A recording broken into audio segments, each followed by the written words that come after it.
Important question की list बेटा आपकी और पेपर हो जाए उसके हिसाब से देखते हैं क्या क्या इंपॉर्टेंट बनता है।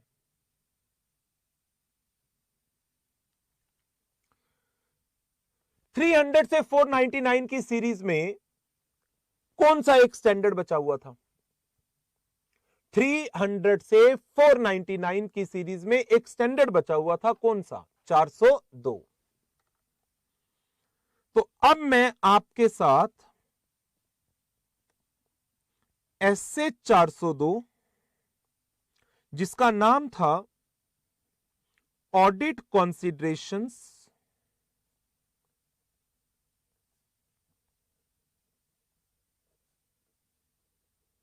relating to an entity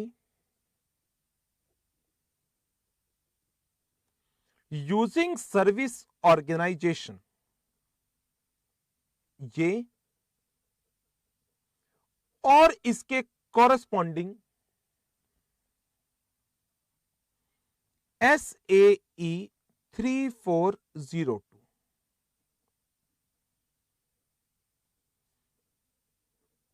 assurance reports on controls at a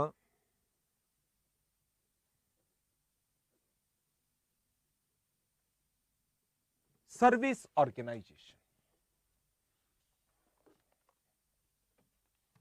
जी औरंगाबाद आपके मैसेज आ रहे हैं बेटा। अच्छा इसका कंसेप्ट वीडियो बना दें, लो जी इसका कंसेप्ट वीडियो। ऐसे 402 और 3402 का कंसेप्ट मैं आपको एक एग्जाम्पल के थ्रू करा रहा हूं। अब पहले इस एग्जाम्पल को समझना, अभी नोटिंग मत करना। नोटिंग के लिए मैं आपको बाद में पूरा टाइम दूंगा, आराम से नोटिंग कर लेना। पहले जरा समझो मैं इस कंसेप्ट सर्विस ऑर्गेनाइजेशन का कंसेप्ट है क्या। हम एक एग्जाम्पल ले रहे हैं, लेट से एक कंपनी है यू लिमिटेड। मैं स्पेसिफिकली यहां पर यू वर्ड ही यूज करता हूं, रीजन स्टैंडर्ड में नाम दिया गया है इसको एक यूजर एंटिटी का। User entity you limited company क्या करती है? एक कंपनी है एस लिमिटेड, जिसको स्टैंडर्ड ने नाम दे रखा है सर्विस ऑर्गेनाइजेशन का।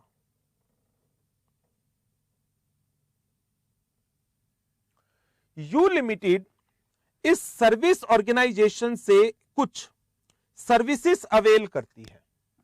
वो सर्विसेज क्या है? ये क्या क्या सर्विसेज अवेल करते हैं इससे? जैसे लेट्स से मैनेजमेंट ऑफ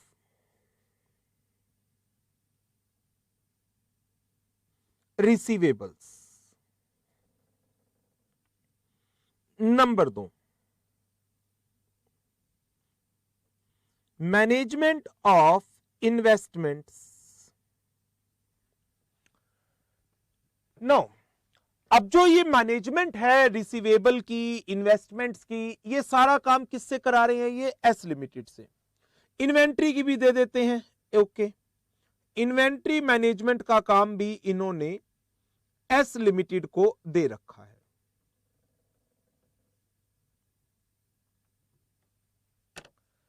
हम ऐसे 500 में एक कंसेप्ट पढ़ते थे ऑडिट एविडेंस की रिलायबिलिटी में, जिसमें एक पॉइंट आता था इंफॉर्मेशन एक्सटर्नल सोर्स से जो आती है वो ज्यादा रेलिवेंट रिलायबल होती है या जो इंटरनल से आती है।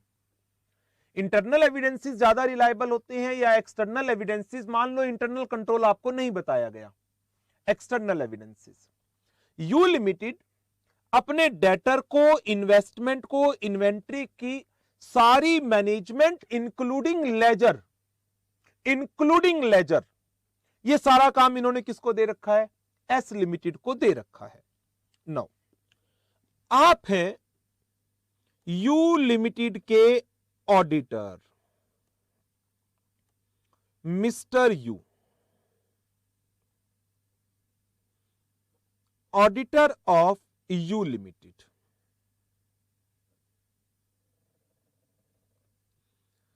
आप ऑडिट कर रहे हैं फाइनेंशियल स्टेटमेंट्स की। While auditing the financial statements of U Limited, क्या ये कंसर्न्ड होगा कि एस लिमिटेड से जो डाटा आ रहा है क्या वो प्रॉपरली प्रोसेस्ड होकर के आ रहा है या नहीं आ रहा? इज कंसर्न्ड विथ किन किन चीजों से कंसर्न होगा? Number 1, processing of data by S limited, internal controls of S limited, controls, अभी कुछ नहीं लिखना, सुनते रहिए, exercised by U limited over S limited. बताएं जी,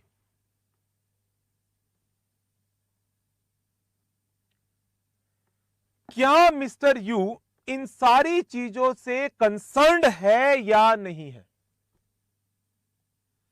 आप हैं मिस्टर यू, आप मिस्टर यू हैं, यू लिमिटेड के ऑडिटर। यू लिमिटेड का डेटर का डाटा, इन्वेस्टमेंट का डाटा, इन्वेंट्री का डाटा एस लिमिटेड के थ्रू प्रोसेस्ड होकर के आ रहा है। क्या यहां पर 100% प्रोसेसिंग होती है? प्रोसेसिंग एरर होते हैं तो उनको किस तरीके से रेक्टिफाई किया जाता है? How the controls are being exercise, data की कॉन्फिडेंशियलिटी क्या है? नो, क्या ये जो एस लिमिटेड है सर्विस ऑर्गेनाइजेशन, ये बेसिकली एक बीपीओ कंपनी हो गई? ये बेसिकली एक बीपीओ कंपनी हो गई, बिजनेस प्रोसेस आउटसोर्सिंग कर रही है। जो इस कंपनी को आउटसोर्स होकर के काम मिल रहा है। अब मान लीजिए आप ऑडिटर नहीं हो, आप कंपनी हो खुद। आप ऑडिटर ही नहीं हो, आप कंपनी हो खुद, आप जो कंपनी इसको काम दे रही है। क्या आप खुद भी कंसर्न होंगे अपने डाटा की कॉन्फिडेंशियलिटी को लेकर? क्या आप खुद भी कंसर्न होंगे अपने डाटा की कॉन्फिडेंशियलिटी को लेकर, अपने डाटा की एप्रोप्रिएट प्रोसेसिंग को लेकर, डाटा की प्रोसेसिंग टाइमली बेसिस को लेकर के कंसर्न होंगे? आप एस की मैनेजमेंट से बात करते हैं, आप अपने एम्प्लॉइज पर कैसे कंट्रोल एक्सरसाइज करते हैं? How you exercise control over your employees कि हमारे डाटा की कॉन्फिडेंशियलिटी मेंटेन रहेगी। आपके कंट्रोल्स की पॉलिसी क्या है? आपके वो कंट्रोल्स इफेक्टिवली इंप्लीमेंट हो रहे हैं या नहीं हो रहे? तो ऐसी सिचुएशन में जो एस लिमिटेड के दूसरे क्लाइंट्स हैं, एस लिमिटेड के बड़े सारे क्लाइंट्स हैं, ये आ गया दूसरा क्लाइंट, कोई U1 लिमिटेड, तीसरा client U2 private limited, fourth client U3 and company, अलग अलग क्लाइंट। जी हरिद्वार, हमसे ज्यादा तो यू कंसर्न होगा। ये जितने यूजर्स हैं, ये एस लिमिटेड के कंट्रोल्स पर कैसे भरोसा करें? How they rely on the controls of S limited. क्या एस लिमिटेड को अपने क्लाइंट्स को, ये सारे एस लिमिटेड के क्लाइंट्स हो गए, क्या एस लिमिटेड को अपने क्लाइंट्स को भरोसा दिलाना पड़ेगा कि मेरे यहां पर कौन से कंट्रोल्स हैं और वो कंट्रोल्स कितने इफेक्टिव हैं? भरोसा दिलाना पड़ेगा जी। इसके लिए क्या एस लिमिटेड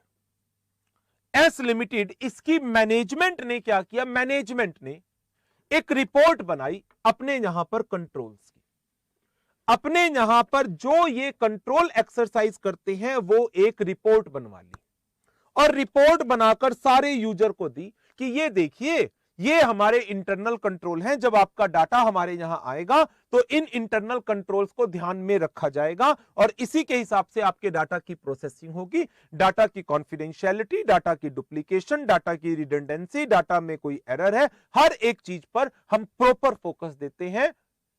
आप निश्चिंत रहिए। ओके, नाउ ये बहुत बड़ा क्लाइंट था या ये भी बड़े बड़े क्लाइंट थे। इन्होंने कहा आपकी रिपोर्ट पर कैसे विश्वास कर लें, आपकी रिपोर्ट पर कैसे विश्वास कर लें। आप एक काम करिए, आपका ऑडिटर होगा। एस ने कहा हां हां हमारा ऑडिटर है mister S, auditor of S limited. आप ये जो रिपोर्ट दे रहे हैं, ये जो रिपोर्ट है अपने ऑडिटर से बनवा दीजिए। ये जो रिपोर्ट है ये आप अपने ऑडिटर से बनवा दीजिए, आप बना दीजिए प्लस आपका ऑडिटर भी बना करके दे दे। मिस्टर एस वैसे तो क्या काम कर रहा है एस लिमिटेड का? मिस्टर एस एस लिमिटेड की फाइनेंशियल स्टेटमेंट की ऑडिट करता है वैसे तो, लेकिन क्या एस लिमिटेड के क्लाइंट्स के रिक्वेस्ट पर क्या एस लिमिटेड अपने ऑडिटर को एक एक्स्ट्रा एंगेजमेंट दे सकती है कि हमारे कंट्रोल की भी रिपोर्ट बना दो एक? एस ने कहा बना दूंगा, फीस लूंगा अलग से। ये अलग एंगेजमेंट है, ये अलग एंगेजमेंट है। मैं बना दूंगा बट मैं उसके पैसे अलग से चार्ज करूंगा। This is a separate engagement. S ने कहा कोई बात नहीं, नो इशू, कर लीजिए। अब एस ने पूछा मेरी कंट्रोल जो रिपोर्ट मुझे बनानी है, फीस कौन देगा? एस देगी। ग्वालियर फीस तो एस देगी। इनसे रेवेन्यू नहीं कलेक्ट कर रहे क्या? क्लाइंट को सेटिस्फाइड करना पड़ेगा, फीस तो ऐसी देगी। नो। अब मिस्टर एस ने पूछा आप मेरे से किस लेवल की रिपोर्ट बनाना चाहते हैं? 3 वर्ड होते हैं इंटरनल कंट्रोल के। एक तो होता है आपके कंट्रोल्स क्या हैं, उसका डिस्क्रिप्शन और उसका डिजाइन। ये कंट्रोल्स हैं, इस तरीके से डिजाइन किए गए हैं, आईटी बेस्ड पर, मैनुअल बेस्ड पर। मैं कंट्रोल का डिस्क्रिप्शन एंड डिजाइन एक पर्टिकुलर डेट पर मैं चेक कर दूंगा और उसकी रिपोर्ट बना करके दे दूंगा। इसको बोलते हैं type 1 report.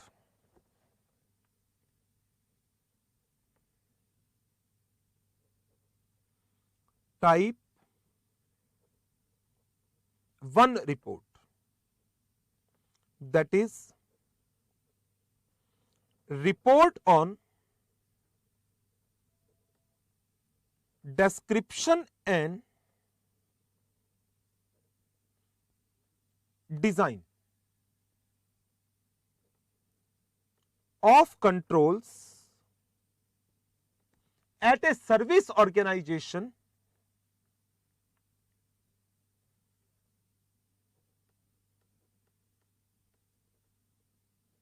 prepared by management and service auditor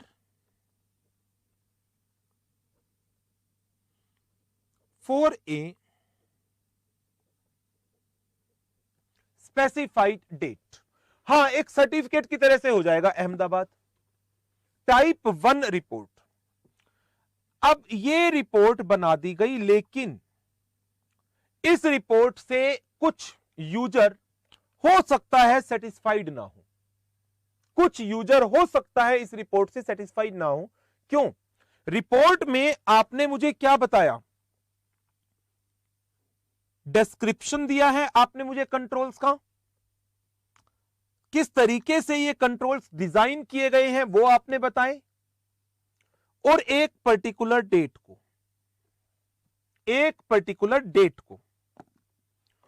ये कंट्रोल्स इफेक्टिवली हैं, ऑपरेट हो रहे हैं या नहीं, पूरे पीरियड के लिए जिसके लिए हम आपसे अपना डाटा प्रोसेस कराते हैं पूरे अकाउंटिंग ईयर के लिए, 6 महीने के लिए, 4 महीने के लिए, एक पीरियड के लिए हो रहे हैं या नहीं, ये इस रिपोर्ट में नहीं है, ये इस रिपोर्ट में नहीं है।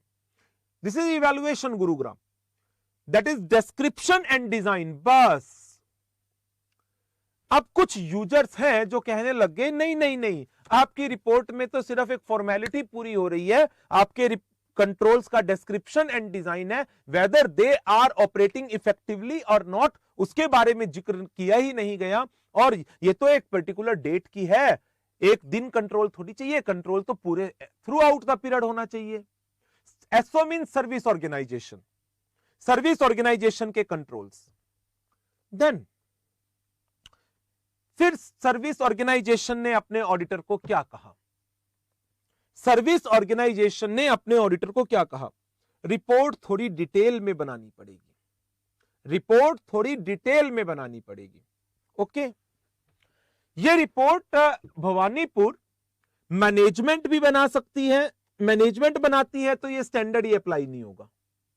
मैनेजमेंट सर्विस ऑडिटर के साथ मिलकर के बनवाती है तो ये स्टैंडर्ड अप्लाई होगा। अब ऑडिटर को कहा गया आप थोड़ी डिटेल्ड वर्किंग कर दीजिए। ओके, कर दूंगा, मुझे क्या है, फीस ज्यादा लगेगी। ऑडिटर पहुंच गया टाइप 2 रिपोर्ट बनाने। टाइप 2 रिपोर्ट में देखो अब क्या डिफरेंस आ रहा है। Report on description, design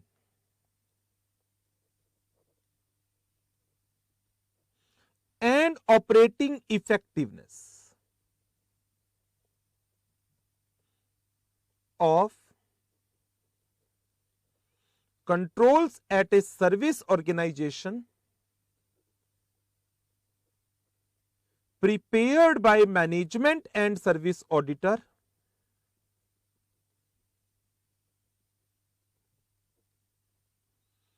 for a specific period, एक पीरियड के लिए, एक पीरियड के लिए। तो अब मेरे पास यहां 3 वर्ड आ गए, description, design and operating effectiveness. और डेट की जगह वर्ड क्या आ गया, फॉर ए स्पेसिफाइड पीरियड, एक पीरियड के लिए यह रिपोर्ट बनाई जाएगी। अब पीरियड कितना होगा वो डिसाइड करा जाएगा, 3 महीने का लेंगे, 6 महीने का लेंगे, जितना पीरियड आप बढ़ाते चले जाओगे उतनी हमारी फीस बढ़ती चली जाएगी। मुजफ्फरनगर, भवानीपुर, डेट का मतलब हो गया डेट, आज जैसे डेट है 17 मई 2019, आज की डेट में क्या कंट्रोल्स है, आज की डेट में, इसके आगे पीछे मुझे मतलब नहीं है, आगे पीछे का मुझे मतलब नहीं है। यहां पर पीरियड 2018-19, 1 अप्रैल 2018 से लेकर 31 मार्च 2019 तक पूरे पीरियड को चेक किया मैंने, या एक क्वार्टर को, या तो ये होगी या ये होगी, रांची दोनों अवेलेबल नहीं होंगी, या तो एक टाइप 1 बनवा लो या टाइप 2 बनवा लो। यदि टाइप 2 बन गई तो टाइप 1 की जरूरत ही नहीं है। चंडीगढ़ कंट्रोल की रिपोर्ट अगर मैनेजमेंट ने खुद से बना ली, हमारा स्टैंडर्ड अप्लाई नहीं होगा, वो यूजर्स पर है, वो यूजर्स इस रिपोर्ट पर रिलाई करें या ना करें, क्लाइंट जनरली रिलाई नहीं करेगी। That is the reason service auditor को इन्वॉल्व करना पड़ेगा आपको। तो इस तरीके से इस ऑडिटर ने फाइनेंशियल स्टेटमेंट की जब ये ऑडिट कर रहा होगा तो ये कौन से स्टैंडर्ड अप्लाई करेगा, जोधपुर फाइनेंशियल स्टेटमेंट की ऑडिट कर रहा होगा तो कौन से स्टैंडर्ड अप्लाई करेगा, फाइनेंशियल स्टेटमेंट की ऑडिट कर रहा होगा तो ऑडिटिंग स्टैंडर्ड एसए। लेकिन जब ये अपने क्लाइंट के कहने पर क्लाइंट के कंट्रोल की एश्योरेंस रिपोर्ट बना रहा है तो कौन सा स्टैंडर्ड अप्लाई होगा, तो कौन सा स्टैंडर्ड अप्लाई होगा, 402। तो ये एक डिमार्केशन आ गई, ये है एसए 402 और ये है एसएई 3402, 402 यहां चलेगा, 3402 यहां चलेगा, SAE 3402, 3402, 3402। नो, अब इसमें एक छोटा सा कंसेप्ट और है, अब आगे बढ़ते हैं उस कंसेप्ट के ऊपर। सीए की नॉलेज से बाहर हो फरीदाबाद तो वो एक्सेप्ट ही नहीं करेगा फिर इस काम को, फिर कोई और प्रैक्टिशनर से काम करवाएंगे ये। बट यदि हमें काम दिया गया है ऑडिटर को, तो हम इस स्टैंडर्ड के हिसाब से काम करेंगे।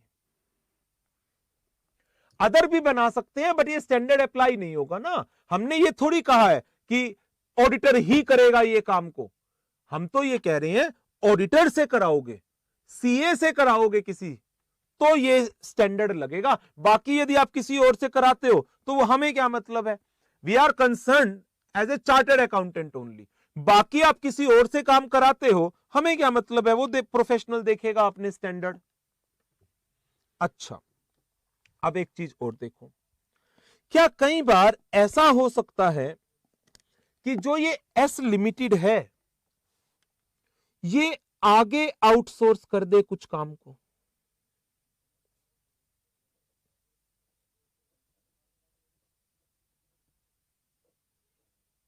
ये आगे आउटसोर्स कर दे कुछ काम को। जैसे इसने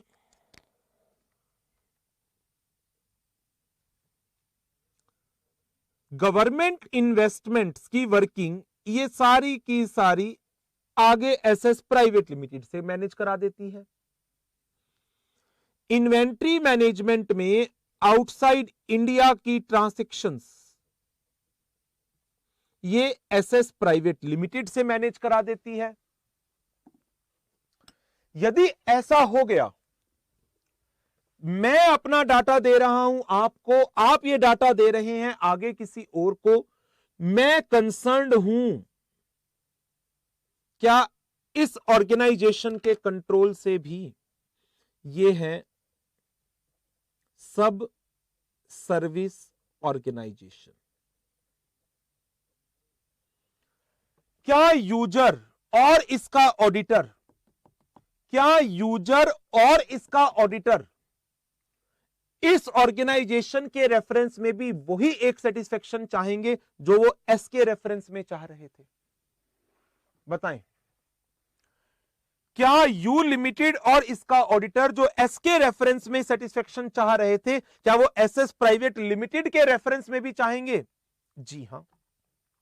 या तो इसके ऑडिटर से ऐसी रिपोर्ट्स बनवा लो, या तो इसके ऑडिटर से ऐसी रिपोर्ट बनवा लो, या हो सकता है S limited SS private limited के कंट्रोल्स की रिपोर्ट बनवाकर अपने ही ऑडिटर को कहे आप इसके कंट्रोल्स को भी इवैल्यूएट करके अपनी ही रिपोर्ट में डाल लो, अपनी ही रिपोर्ट में डाल लो। ऐसी सिचुएशन में ये जो रिपोर्ट्स होती हैं ये दो कैटेगरीज में बन जाती हैं।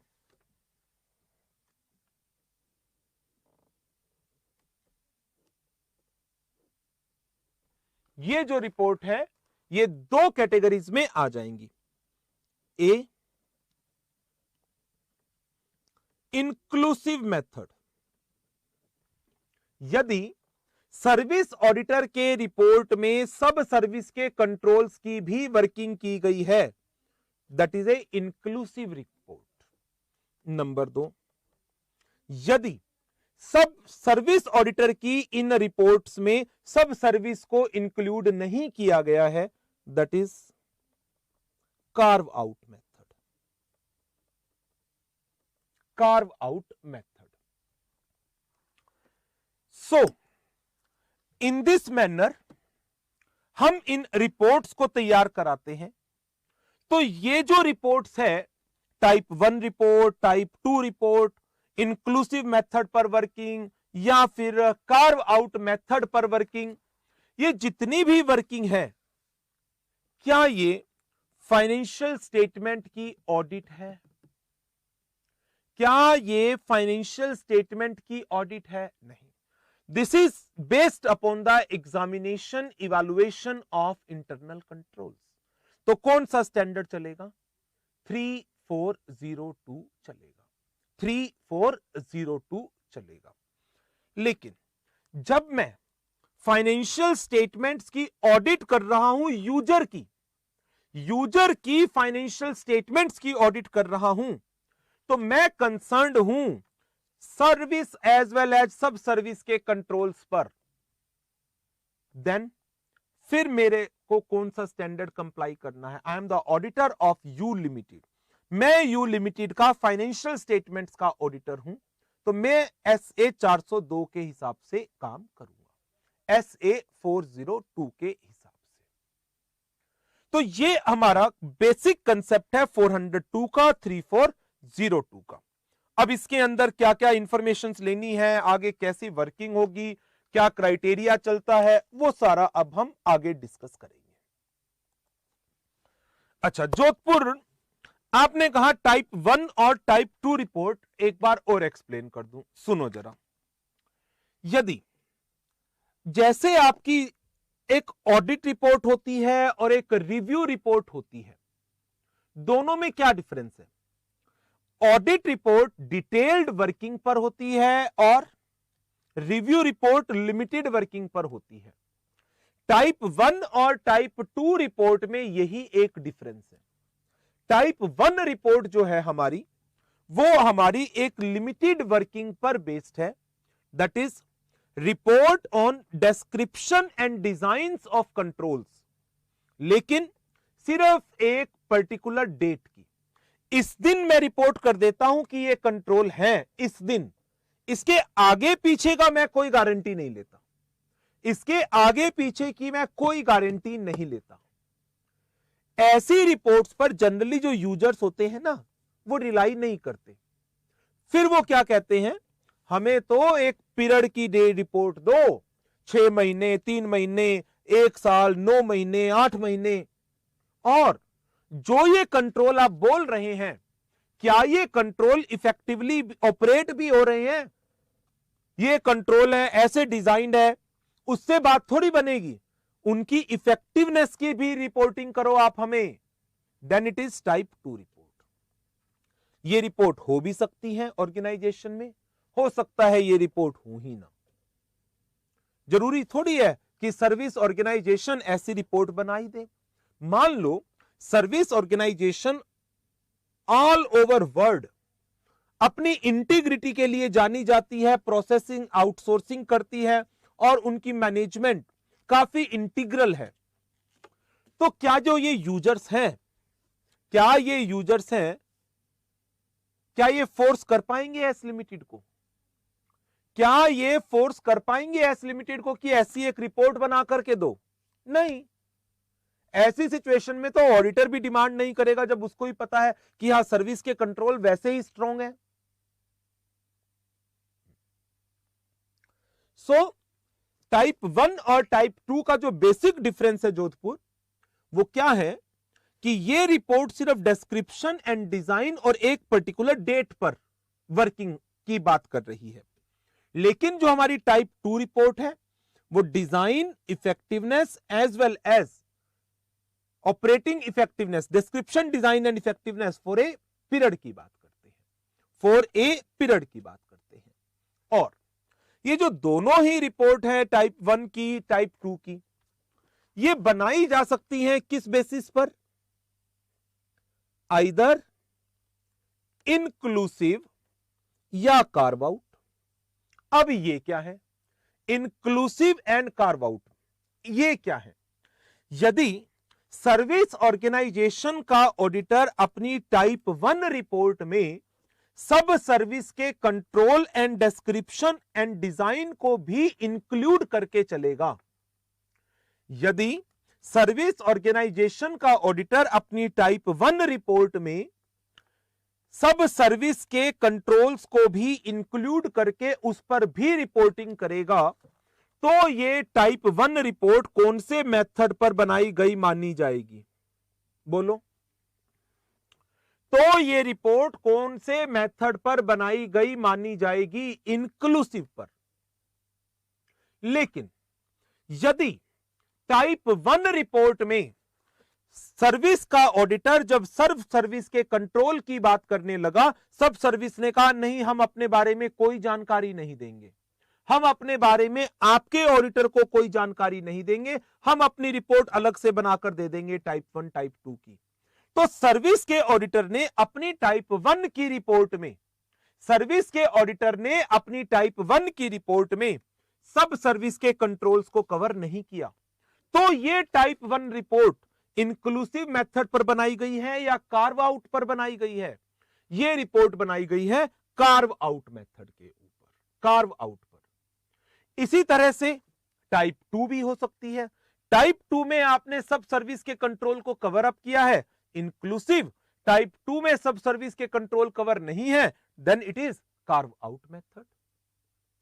ये रिपोर्ट नंबर 1 मैंडेटरी नहीं है। सर्विस क्या बनाती है, सब सर्विस क्या बनाती है, इंक्लूसिव होगा, कार्व आउट होगा, टाइप 1 होगा, टाइप 2 होगा, कुछ भी मैंडेटरी नहीं है। ये सिर्फ और सिर्फ यूजर्स और सर्विस ऑर्गेनाइजेशन की अपनी म्यूचुअल अंडरस्टैंडिंग पर बेस्ड चीजें हैं। बट यदि सर्विस ऑर्गेनाइजेशन के ऑडिटर को, सर्विस ऑर्गेनाइजेशन के ऑडिटर को सर्विस ऑर्गेनाइजेशन के कंट्रोल्स पर, सर्विस ऑर्गेनाइजेशन के कंट्रोल्स पर एक एश्योरेंस रिपोर्ट देने को कहा जाए, तो वो SAE 3402 के बेस पर काम करेगा। SAE 3402 के बेस पर काम करेगा। और यूजर ऑडिटर, यूजर ऑर्गेनाइजेशन का ऑडिटर फाइनेंशियल स्टेटमेंट्स की ऑडिट करते वक्त फाइनेंशियल आइटम की प्रोसेसिंग बाहर से हो रही है, तो वो कंसर्न्ड है कौन सी ट्रांजैक्शन बाहर से प्रोसेस्ड हो रही है, इन दोनों के बीच में क्या रिलेशन है, इन दोनों के बीच में क्या इंटरेक्शन है, सिग्निफिकेंस क्या है इन सर्विसेज का। हो सकता है ये सारी की सारी जानकारी उसको यू से ही मिल जाए, हो सकता है ये सारी की सारी जानकारी इसको यू से ही मिल जाए। तो क्या इसको टाइप 1 टाइप 2 रिपोर्ट देखने की जरूरत है? क्या इसको टाइप 1 टाइप 2 रिपोर्ट देखने की जरूरत है? Internal evidences are much reliable than external, पढ़ा था ऐसे 500 में। क्या ऐसे 500 में एक पॉइंट पढ़ा था, if internal controls are effective then internal evidences may be considered more reliable than external. Result, U limited ये इनसे भी ज्यादा स्ट्रॉन्ग मैनेजमेंट है, यू की मैनेजमेंट इनसे भी ज्यादा स्ट्रॉन्ग है, और जो डाटा यहां से प्रोसेस्ड होकर के आता है उसके ऊपर पूरी तरह से वॉच रखते हैं और देखते हैं एप्रोप्रिएट प्रोसेसिंग हो रही है या नहीं हो रही। एंड इवन यू ने अपना एक लाइजनिंग ऑफिसर अपॉइंट कर रखा है एस लिमिटेड के अंदर अपने डाटा की एप्रोप्रिएट प्रोसेसिंग को इंश्योर करने के लिए। बहुत बड़ा क्लाइंट था यूएस का, बहुत पैसे देता है, तो यू ने पहले ही एग्रीमेंट में लिख रखा है हमारा लाइजनिंग ऑफिसर आएगा आपकी ऑर्गेनाइजेशन में, सरप्राइज चेकिंग कर सकता है कभी भी। बताओ जरा आप, ऐसी सिचुएशन में जब यू लिमिटेड अपने आप काम नहीं कर रही, आउटसोर्स कर रही है और फीस दे रही है अच्छी खासी और लाइजनिंग ऑफिसर अपॉइंट कर रखा है, देन यू भी time to time S limited की ऑपरेशनल ऑडिट करा लेती है, यू भी एस की time to time operational audit कराती है। क्या मुझे इनकी टाइप 1 टाइप 2 देखने की जरूरत है? क्या बोलो, क्या मुझे इनकी टाइप 1 टाइप 2 देखने की जरूरत है, या मैं एज ए ऑडिटर मैं यू लिमिटेड की ऑपरेशनल ऑडिट रिपोर्ट जो एस से ले रहे, एस के ऑपरेशंस की ऑडिट कर रहे हैं, मैं उस पर रिलाई कर लूंगा? I can rely on that. So इस तरीके से ये हमारा कंसेप्ट है पूरा। ऐसा कुछ ना हो, ये सब सिचुएशन पर डिपेंड करेंगी चीजें फरीदाबाद। अब आप इसको, वैसे शायद हो सकता है आपने नोट कर लिया हो, रिकॉर्ड कर रखा है पूरा वीडियो। जोधपुर आपकी भी जो क्लास मिस हुई थी बेटा, पूरा रिकॉर्ड किया हुआ है, इसका कंसेप्ट LMS पर आ जाएगा। और इसको जो नोट करना चाह रहे हैं इसको नोट कर लो। ऊपर सिर्फ U1, U2, U3 के नाम लिखे हुए हैं, बाकी सारा विजिबल है। अब इसकी आप फोटो क्लिक करो, इसको आप नोट करो, जैसे करना चाहो कर लीजिए।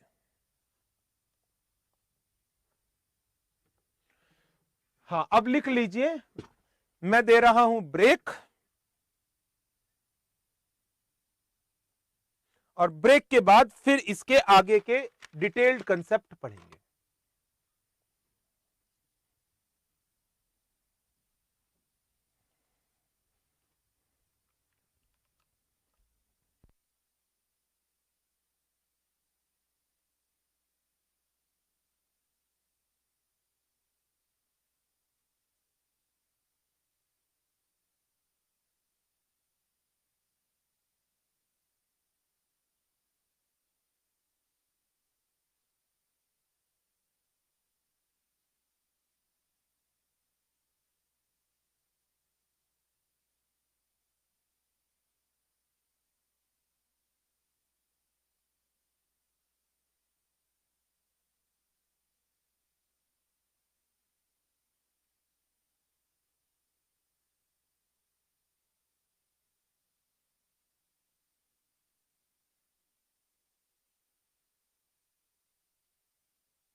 हाँ जी, लक्ष्मी नगर मंडे की लीव कंफर्म है क्या? स्टैंप लगा दूं? हाँ जी, मंडे की लीव कंफर्म है, मंडे कंफर्म है लक्ष्मी नगर।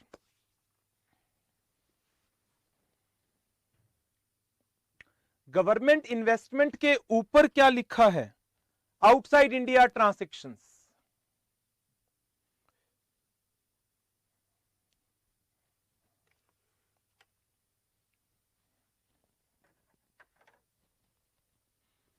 मंडे को लीव है? हाँ जी, मंडे को छुट्टी है। मंडे को नहीं आना क्या? नहीं, मंडे को नहीं आना चुरू, ये पक्का है, ये पक्का कंफर्म है, क्योंकि कल हमारे स्टैंडर्ड्स पूरे हो जाएंगे। कल की क्लास में, परसों की क्लास में ऑडिट इन ऑटोमेटेड एनवायरनमेंट का टॉपिक होगा, प्रोफेशनल एथिक्स हमने स्टार्ट करना है उसके बाद, बट हमारा एंट्री पॉइंट है ट्यूसडे को, तो वो एंट्री पॉइंट ट्यूसडे को है, तो बीच में मंडे आ रहा है, तो मंडे की हम छुट्टी कर देंगे एक दिन। शेड्यूल में संडे की क्लास नहीं है, संडे की क्लास तो है, बस नेक्स्ट वीक में इंदौर शेड्यूल दे दूंगा, नेक्स्ट वीक में। परसों वाली जो संडे वाली क्लास है audit in automated environment, Sunday वाली जो क्लास है ऑडिट इन ऑटोमेटेड एनवायरनमेंट, वो क्लास रिकॉर्डिंग चलनी है, वो क्लास यूट्यूब पर वैसे भी अवेलेबल है। वो टॉपिक रजत सर लेते हैं, जो हमारे यहाँ इसका की और आईटीएसएम की फैकल्टी हैं, तो वो क्लास ऑलरेडी यूट्यूब पर अवेलेबल है। नहीं भी आना चाहो संडे को, जब मर्जी बाद में देख लेना, क्योंकि उसमें तो कोई सी कंटिन्यूटी की भी कोई बात नहीं है। डिनाई तो नहीं करोगे कल को? बिल्कुल भी नहीं, पक्का पक्का, कोई डिनाई नहीं करूंगा। आवा पर सुबह ही आ सकती है क्या? चुरू, वो क्लास तो ऑलरेडी अवेलेबल है यूट्यूब के ऊपर। जी लाल कोठी, प्रोफेशनल एथिक्स मेरी कोशिश है पूरा लाइव लेने की। 21 तारीख से प्रोफेशनल एथिक्स शुरू करेंगे। बोर्ड पर लिख के एलएमएस पर दे दो, कल की छुट्टी है, ये लो, ये लो। 18 मई, 19 मई, 20 में, 20 में मंडे ऑफ है। ये class audit in automated environment,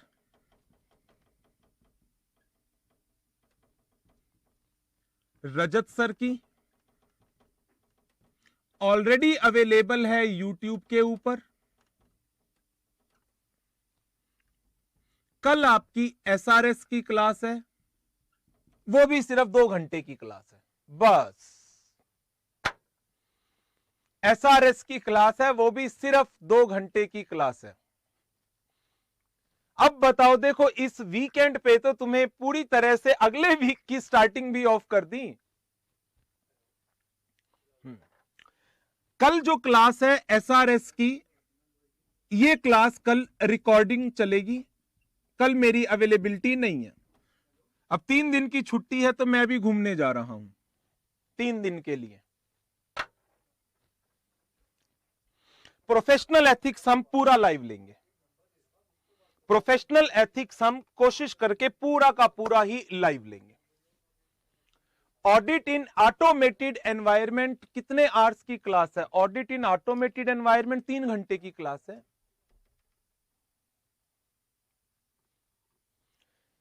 ये वाली क्लास ये आवा पर नहीं है, ये सेंटर पर ही चलेगी, ये क्लास सेंटर पर ही चलेगी। कल तो आना है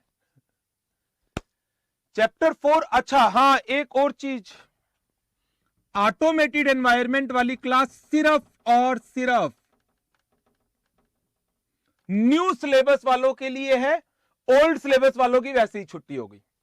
जो स्टूडेंट ओल्ड सिलेबस के हैं उनकी संडे की भी छुट्टी। यूट्यूब पर 2 दिसंबर 2017 की डेट है? नहीं, अभी वो तो 2018 में हुई है क्लास।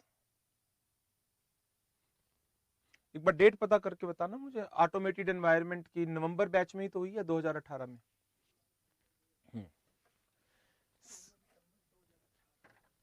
ये वाली क्लास है 16 दिसंबर 2018 की। साइन करो। अरे लिख दिया, साइन यही है अपने आप में। चलो आगे बढ़ो।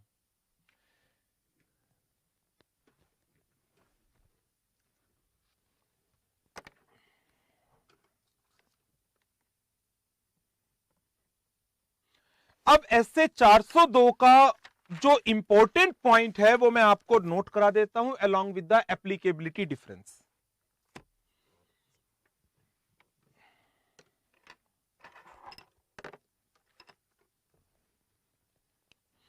ये तो हो गया इसका बेसिक कॉन्सेप्ट, पहला पॉइंट। ये पहला पॉइंट बना देते हैं इसका basic concept.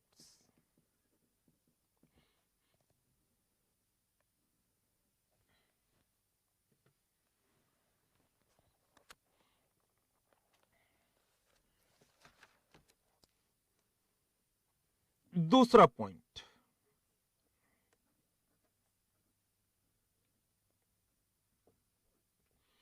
Applicability.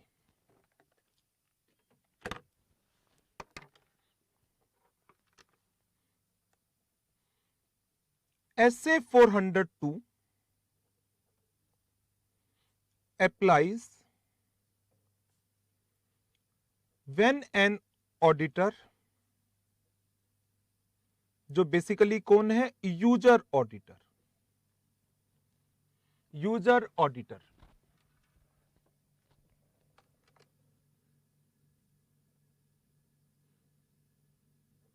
is auditing the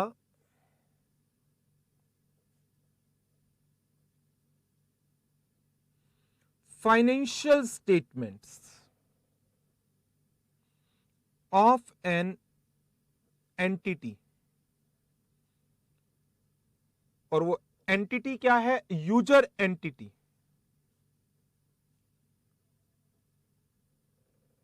which is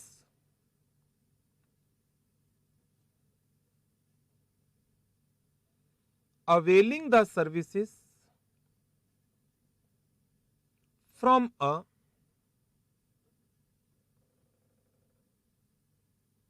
service organization.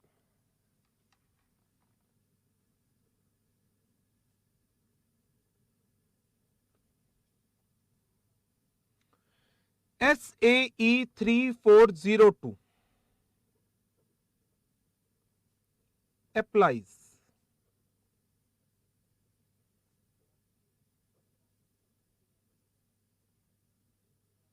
when service organization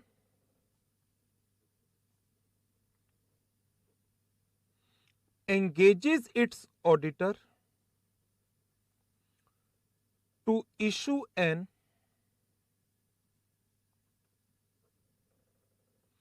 assurance reports on controls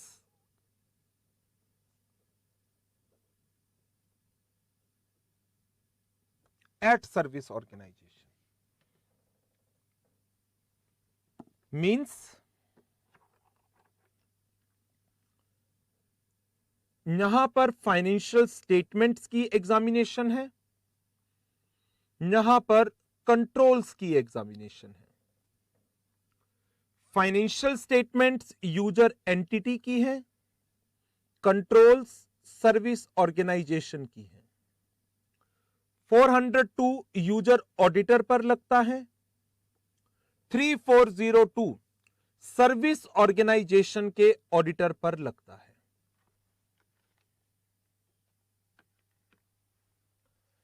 अबुलेन, क्या क्लास ऑफ का एस्टिमेट टाइम, क्लास तो लगभग अपने टाइम पर ही एस्टिमेट हो गया, ओवर हो गया आज तो। Ghaziabad if SO assurance report नहीं देगा तो मिस्टर यू क्या करेगा? अभी आते हैं मिस्टर यू क्या करेगा, ऑल्टरनेट प्रोसीजर्स करेगा।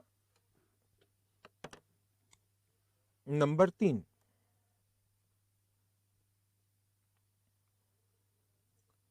matters on which user auditors requires understanding.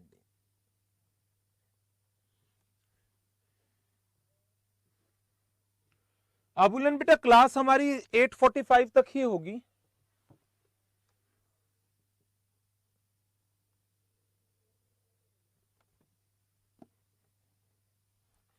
Matters on which user auditor requires the understanding. A very important topic. A.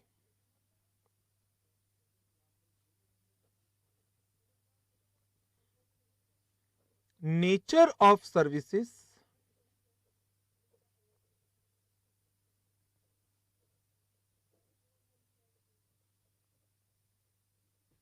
provided by service organization.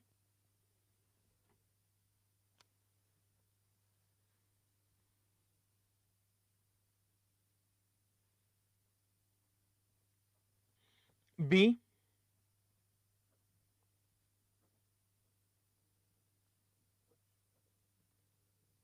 Significance of services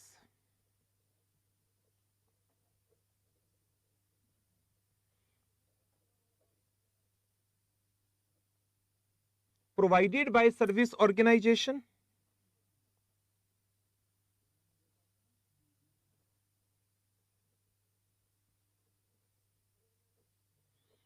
Nature and materiality of transactions processed by service organization.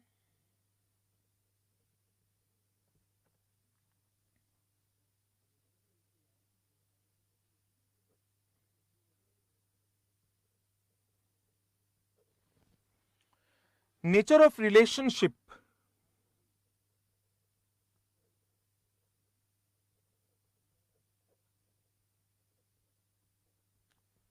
between user organization, user entity and service organization.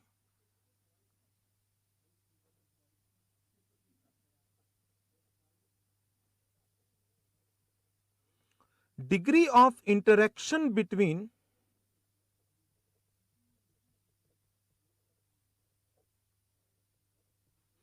activities of service organization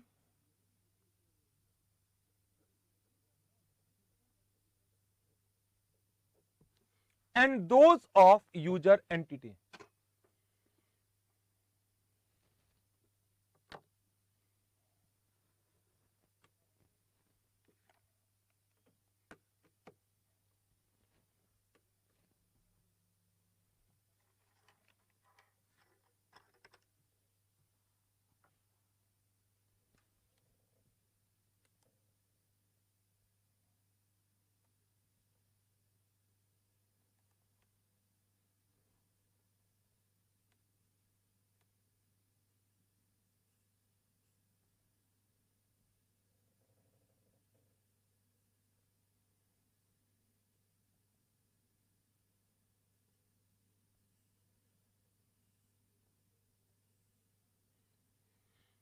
credit sales की सारी accounting की recording की responsibility किसको दे रखी है?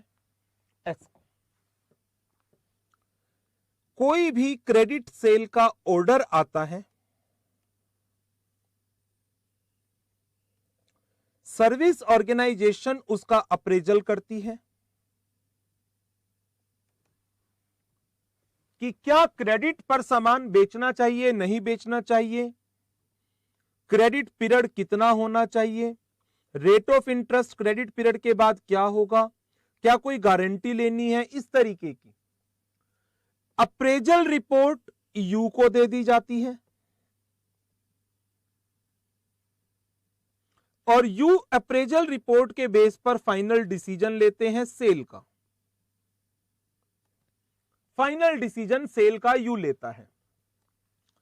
Cell हो गई, goods dispatched हो गए, फिर गुड्स की डिटेल, बिलिंग डिटेल, जितने का बिल बनाना है वो सारी इंफॉर्मेशन एस को दी जाती है।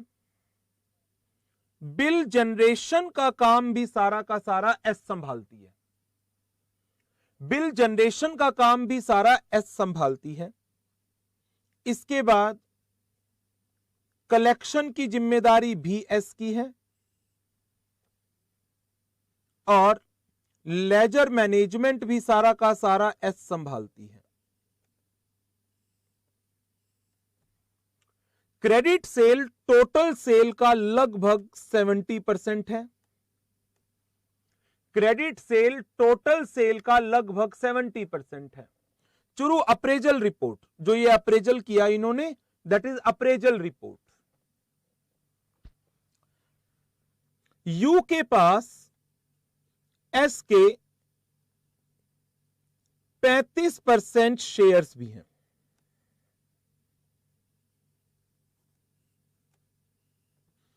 यू के पास एस लिमिटेड के 35% शेयर्स भी हैं। जी हरिद्वार, जैसे अमेज़न काफी हद तक काम करता है ये। नाउ अब जरा देखें यहां पर सर्विस ऑर्गेनाइजेशन किस तरीके की सर्विसेज प्रोवाइड करती है। Nature of services, that is credit appraisal, collection, ledger management, accounting in relation to debtors. तो ये जो सर्विस हो गई, ये बेसिकली क्या हो गई, debtor management service as well as sale management, sales and debtor management.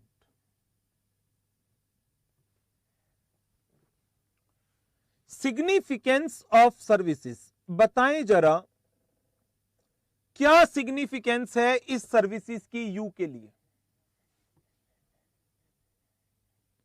क्या सिग्निफिकेंस है इस सर्विसेज की यू के लिए। टू मच या ओके ओके।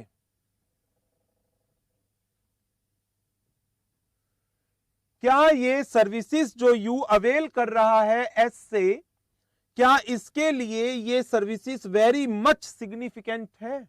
जी हां, वेरी मच सिग्निफिकेंट है। Nature and materiality of the transactions processed, क्या सारी की सारी ट्रांजैक्शन ही इससे प्रोसेस करवा रहे हो, या ऐसा है कि देखो जी अप टू 1 लाख रुपए से कम तो हम खुद ही कर लेंगे, 1 लाख रुपए से ऊपर वाले आप कर देना, अप टू ₹1 लाख की हम खुद कर देंगे। तो यदि ग्रेटर देन 1 लाख इनसे करा रहे हैं ट्रांजैक्शंस, जो भी क्रेडिट सेल 1 लाख से ऊपर की है, तो मटेरियलिटी ज्यादा है या कम है। बताओ जी मथुरा, मटेरियलिटी ज्यादा है या कम है। ज्यादा मटेरियलिटी है।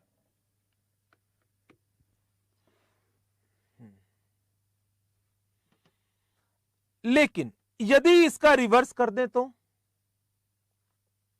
ये कहते हैं 1 लाख से ऊपर तो हम खुद ही करेंगे, less than up to 1 lakh हम बाहर वालों से करा लेते हैं। छोटे छोटे काम के लिए हम अपनी मैनेजमेंट को क्यों इन्वॉल्व करें, छोटे छोटे काम के लिए हम अपनी मैनेजमेंट को क्यों इन्वॉल्व करें। यू का ऐसा सोचना था, 1 लाख से ऊपर ये खुद कराते हैं, 1 लाख तक की बाहर देते हैं। तो ऐसी सिचुएशन में मटेरियलिटी इन आउटसाइड सर्विसेज की कंपैरेटिवली कम हो गई। रिलेशन क्या है इन दोनों के बीच में, क्या इनके बीच में ऐसी कोई रिलेशनशिप है जो इनकी एक्टिविटीज को अफेक्ट करने की पावर रखती है। क्या इन दोनों के बीच में ऐसी कोई रिलेशनशिप है जो इन एक्टिविटीज को अफेक्ट करने की पावर रखती है। जी हां, एस एसोसिएट कंपनी है यू की, एस एसोसिएट कंपनी है यू की, रिलेटेड पार्टी ट्रांजैक्शन में कवर होंगी ये चीजें। Degree of interaction, degree of interaction between the activities of service organization and those of user entity, क्या सारा का सारा काम सर्विस खुद करती है या इस काम को करने के लिए बीच में यू की इन्वॉल्वमेंट भी है। अप्रेजल रिपोर्ट पर फाइनल डिसीजन कौन ले रहा है, यू। फाइनल डिसीजन बेस्ड है किस पर, अप्रेजल रिपोर्ट पर। अप्रेजल रिपोर्ट कौन बनाएगा, एस बनाएगी। डिग्री ऑफ इंटरेक्शन, क्या इनकी एक्टिविटीज के बीच में कोई इंटरेक्शन है आपस में? क्या इनकी एक्टिविटीज के बीच में एक दूसरे पर कोई डिपेंडेंसी आ रही है, डिपेंडेंट है? जी हां। यदि सारा का सारा A to Z काम S को दे दिया जाता, मिस स्टेटमेंट के चांसेस ज्यादा हो जाते। बट यू ने अपने कंट्रोल्स बीच में रखे हैं, यू ने अपने कंट्रोल बीच में रखे हैं। गाजियाबाद अप्रेजल में क्रेडिट पीरियड कितने पीरियड के लिए उधार देना है? मुजफ्फरनगर बेटा ई पॉइंट ही तो बताया मैंने अभी। देखो, क्या सारा का सारा काम एस ने खुद करना है या एस की वर्किंग यू पर भी डिपेंड कर रही है? इंटरेक्शन जो एसओ की एक्टिविटीज है और यूजर एंटिटीज की एक्टिविटीज है, क्या ये दोनों एक दूसरे पर डिपेंड करती हैं? जी हां। अप्रेजल ये करेगा और उस अप्रेजल रिपोर्ट पर डिसीजन कौन लेगा? यू लेगा। As a auditor of user entity, as a auditor of user entity, क्या मुझे इन सारी बातों की जानकारी होनी चाहिए या नहीं होनी चाहिए? Then only I can decide कि सर्विस ऑर्गेनाइजेशन जो सर्विसेज दे रही है यू को, वो मेरी ऑडिट के लिए कितनी इंपॉर्टेंस रखती है। मुझे इन सारी चीजों की अंडरस्टैंडिंग होनी चाहिए। सहारनपुर बेटा बी सिग्निफिकेंस, कितनी इंपॉर्टेंस है इन सर्विसेज की हमारे लिए, और इन सर्विसेज में किस लेवल की ट्रांजैक्शंस को प्रोसेस किया जा रहा है। भवानीपुर रिलेटेड पार्टी नहीं हुई क्या यदि यू के पास एस के 35% शेयर है? एग्जाम्पल के थ्रू बेटा, एग्जाम्पल ही तो है, ये क्या है? ये एग्जाम्पल नहीं है क्या? यू के पास एस के 35% शेयर है, क्या यू अपनी 2-4 ट्रांजैक्शन को ऊपर नीचे करा सकता है क्या? बोलो। यू एस के अंदर अपना कंट्रोल इन्फ्लुएंस कर सकता है या नहीं कर सकता? सिंपल सी बातें लिखी हुई है, इसमें भी उलझ गए तुम। चलिए आगे बढ़ते हैं। ऑडिटर के consideration number 4,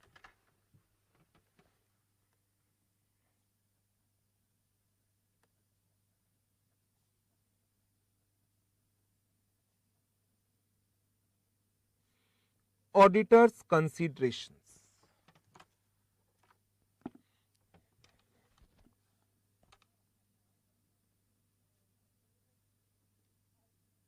User auditor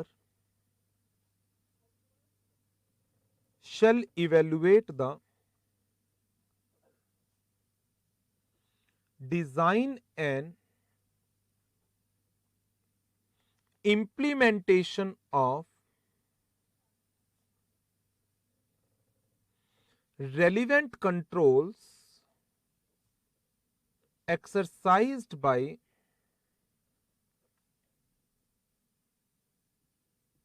user entity over the service organization.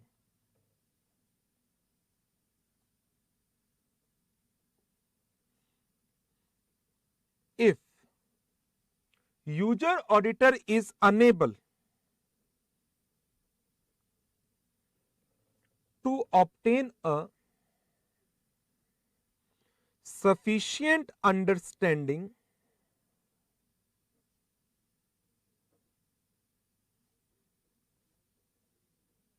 from the user entity,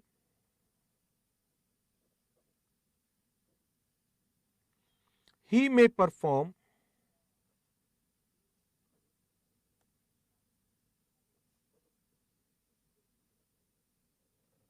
any of the following procedures. Obtain a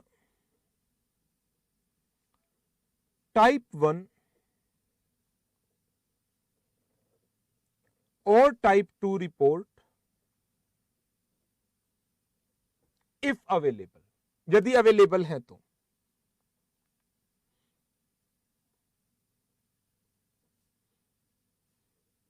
Contacting the service organization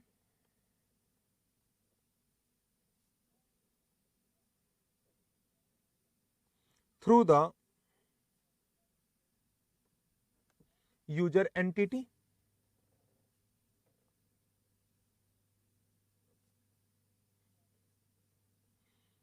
visiting the service organization,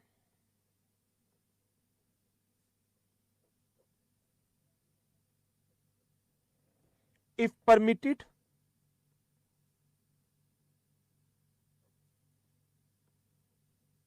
using another auditor, means service auditor, to perform the procedures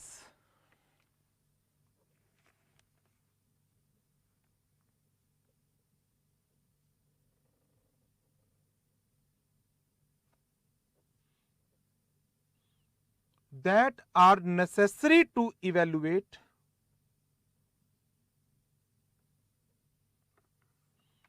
controls at a service organization.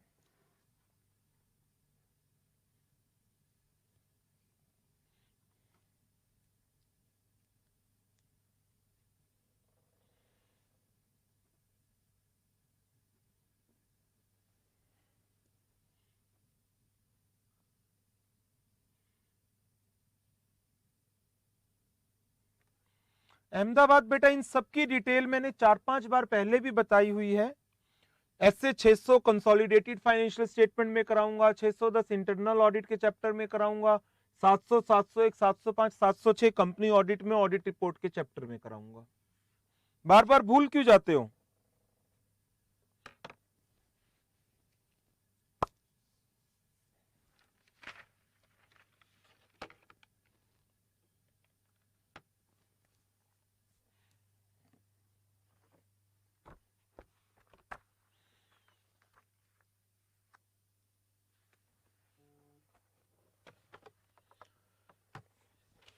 इसका last point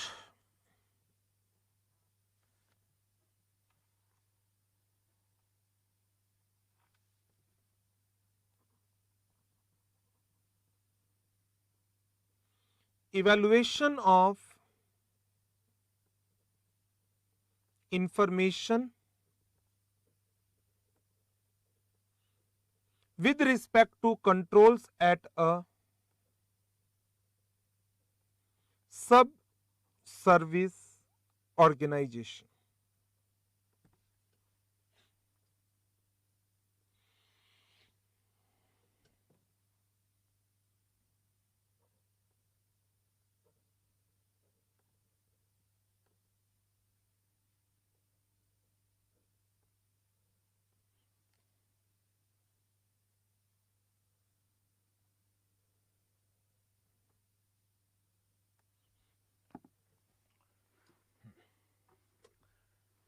सब service organisation पर जो मैंने example आपको कराया था, जिसमें SS limited की हमने बात की थी, एसएस के कंट्रोल्स की पहले तो मुझे रेलिवेंसी देखनी है कि जो सर्विसेज सब सर्विस के थ्रू अवेल की जा रही हैं, यदि वो मटेरियल हैं तो क्या मेरे को जो प्रोसीजर्स मैंने सर्विस के लिए परफॉर्म किए हैं, क्या यही सारी की सारी चीजें मुझे सब सर्विस के लिए भी करनी पड़ेंगी? As a auditor of you, जो वर्किंग मैं एस के रेफरेंस में कर रहा हूं, क्या वही सेम वर्किंग मुझे एस के रेफरेंस में भी करनी पड़ेगी if the services which is provided by sub service appears to be of significant nature? जी हां, मुझे इन सारी चीजों की जानकारी चाहिए। फिर हो सकता है मुझे ये इंफॉर्मेशन कहां से मिल जाए?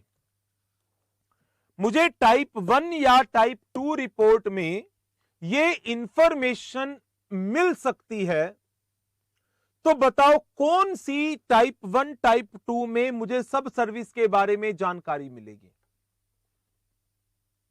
इंक्लूसिव रिपोर्ट में या कार्व आउट रिपोर्ट में? इंक्लूसिव मेथड पर बनाई गई रिपोर्ट्स में या कार्व आउट मेथड पर बनाई गई रिपोर्ट में? कार्व आउट नहीं, इंक्लूसिव, जी जी बिल्कुल, कोहाट, गुरुग्राम, उल्टा डांगा, हरिद्वार, लाल कोठी। तो एक बार मैं इसकी रीडिंग आपको करा देता हूं। पेज नंबर 1.64 पर।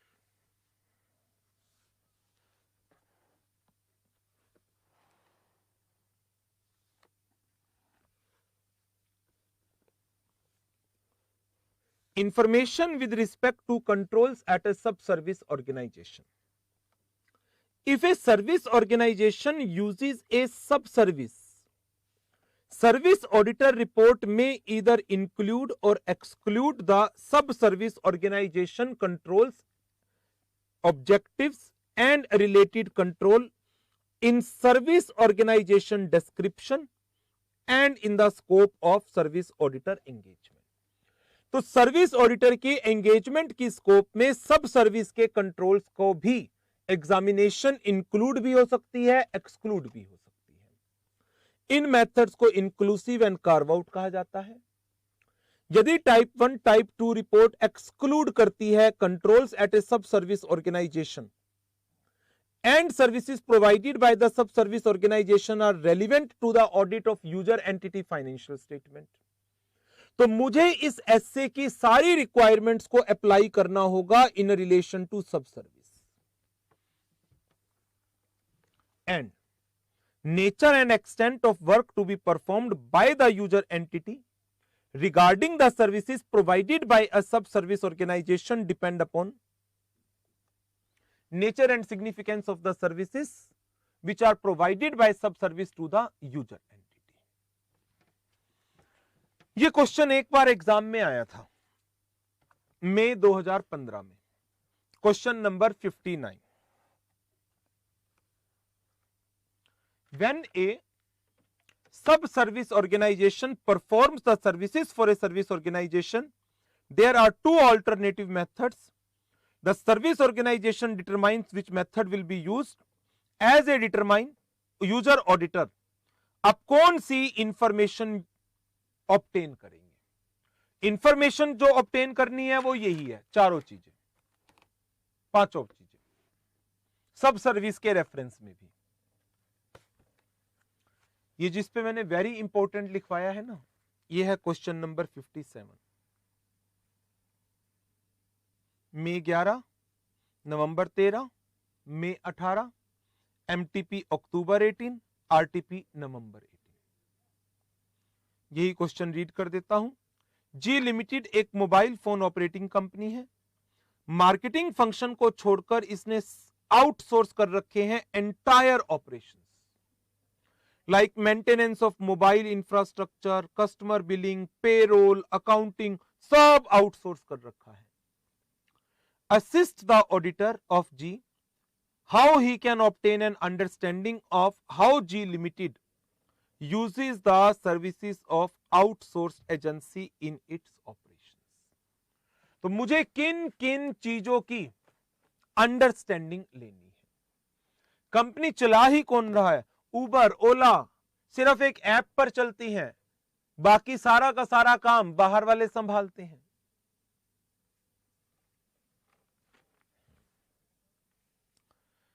तो ये इसके क्वेश्चंस हैं। 9 अब आगे बढ़ते हैं।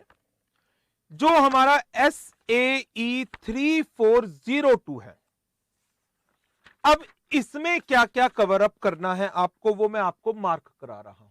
नहीं, आगे नोटिंग कुछ नहीं